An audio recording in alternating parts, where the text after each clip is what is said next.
ধুবড়ীর সাংসদ রকিবুল হোসেনের ওপর প্রাণঘাতী হামলার ঘটনায় কংগ্রেসের উত্তাল প্রতিবাদ শিলচরে। পুলিশের সঙ্গে খণ্ডযুদ্ধ প্রতিবাদকারীদের। প্রতিবাদ কর্মসূচিতে উপস্থিত ছিলেন প্রদেশ কংগ্রেস সভাপতি ভূপেন বরা। গতকাল প্রতিবাদ মিছিল নিয়ে শহরের বিভিন্ন সড়ক পরিক্রমা করে পুলিশ সুপারের কার্যালয়ের সামনে গিয়ে বিক্ষোভ প্রদর্শন করেন কংগ্রেস নেতাকর্মীরা। পুলিশ সুপার কার্যালয়ে ঢোকার চেষ্টা করলে পুলিশের সঙ্গে খণ্ডযুদ্ধ শুরু হয় কংগ্রেসীদের। পরে ভূপেন বরা সহ কংগ্রেসের এক প্রতিনিধি দল পুলিশ সুপারের সঙ্গে দেখা করে স্মারকপত্র তুলে দেন। সাংসদ রকিবুল হোসেনের ওপর আক্রমণকারীদের বিরুদ্ধে কঠোর ব্যবস্থা নেওয়ার দাবি জানান কংগ্রেসীরা।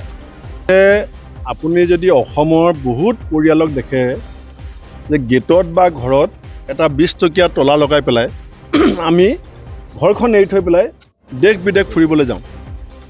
আমাৰ সাহসটো ক'ত আছে 20 টকীয়া তলাৰ ওপৰত? যে দেশত আইন আছে, অসম পুলিচ আছে, আমাৰ যদি কিবা লোকচান হয় অসম পুলিচে তাৰ ব্যৱস্থা গ্ৰহণ কৰিব।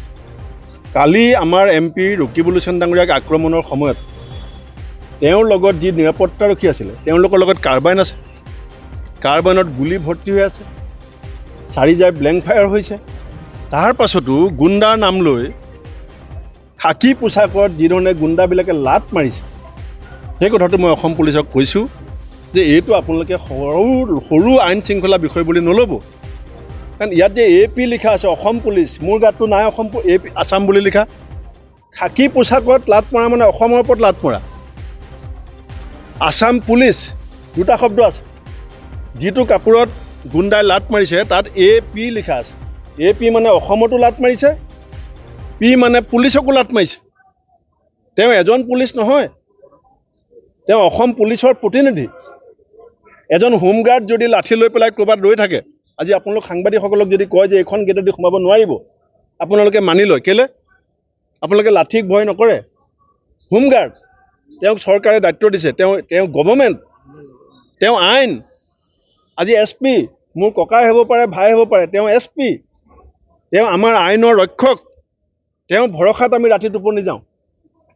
আমাৰ সাহস যিটো আছে, আমাৰ নাগৰিকৰ, সাধাৰণ মানুহৰ, দুৰ্বল মানুহৰ সকলোৰে যিটো সাহস, সেইটো হৈছে পুলিচ। কিন্তু পুলিচৰ গাত হাত দিয়া, এই কথাবিলাক যদি চৰকাৰে সহজভাৱে লয় তেতিয়াহ'লে অসম জংগল ৰাজ হ'ব। সেইকাৰণে আমি অসম পুলিচক কৈছোঁ যে অনতিপলমে দৃষ্টান্তমূলক শাস্তি দিয়ক, যাতে অসমত কোনো আইন শৃংখলা হাতত তুলি ল'বলৈ সাহস কৰিব নোৱাৰে। ব্যুৰো ৰিপোৰ্ট, বৰাক ভিজন।